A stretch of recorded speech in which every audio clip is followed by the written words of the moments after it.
Hey, Babel YouTube. Just thought I'd cover some weird little stories that kind of cross. Those all of you have probably already heard this, and I honestly consider not covering it because I'm sure all of you already heard this. But for those of you who've been living under a rock, Android handsets outsold iPhones in the U.S. for the first quarter of 2010. Now, in the grand scheme of things, this really means absolutely nothing. Because everybody knows Apple's coming out with a new handset in a few months.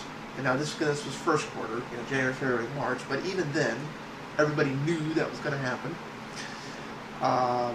And, don't really expect a lot of those to some of first quarter. Android sales are obviously up in the U.S. because people are beginning to switch away from iPhones, but that doesn't necessarily mean anything. Second quarter, iPhone OS sales have been skewed by the iPad launch. Third quarter will be skewed by OS 4, iPhone being launched. Third and fourth quarter will be slightly skewed in Android, also because of all the tablets coming launch, which once more the others is going to depend what quarter, because there's a lot of really good Android devices that it's not going to run. They're launching third or fourth quarter. In a grand scheme of things, we'll have a better idea on what these numbers really mean about mid next year. So, everybody don't go nuts. Those of you who hate Apple, don't go, hey, Android outsold, Android outsold. You'll be just as bad as the Apple fanboys who, go, oh, well, Macs are outselling PCs, even though PCs are still more than 90% of the market. No matter what statistic you look at, they're over 85%, and Macs are less than 10%. So, yeah, you may be selling more.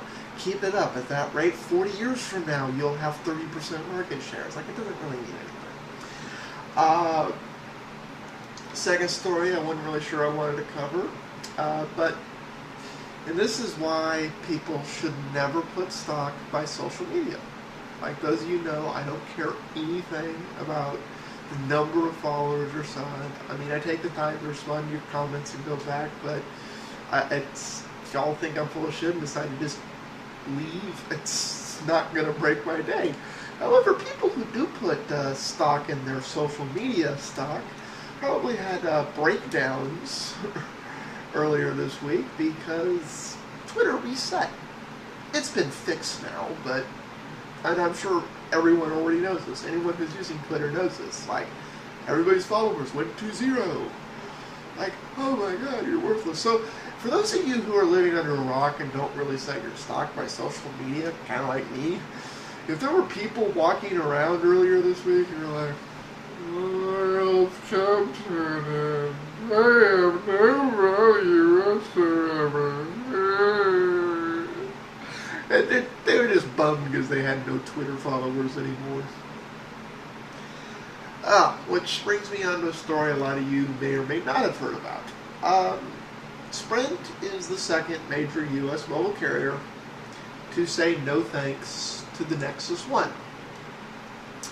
Now, this story is being presented one of two ways throughout the internet. Way one is, oh, well, obviously the Nexus One is a piece of shit. No.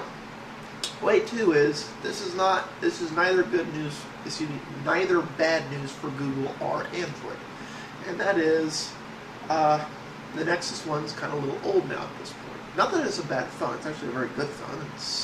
I would argue it's better than its comparable iPhone, which is saying something considering the fact that there are newer and shinier and better Android devices out there.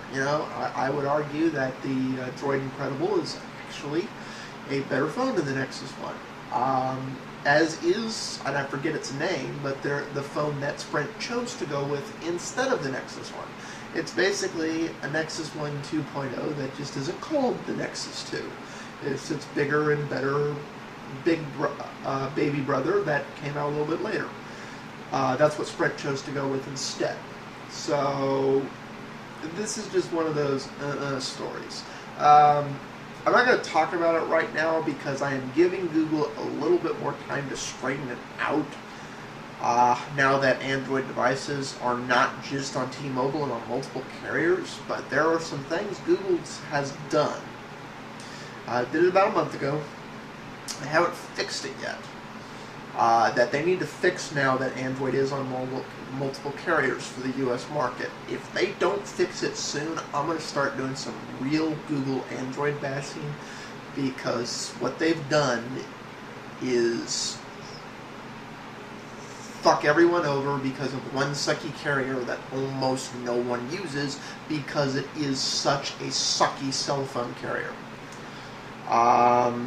Anyways, it's like, so, like, we'll get into that, but not in this video. Okay, as y'all can see here, I have really mixed feelings about this. FireFox 4. This is not official. This is basically just a leaked thing.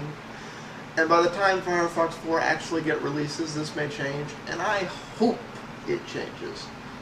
But basically, what's proposed is that FireFox 4 is going to become very much like Chrome.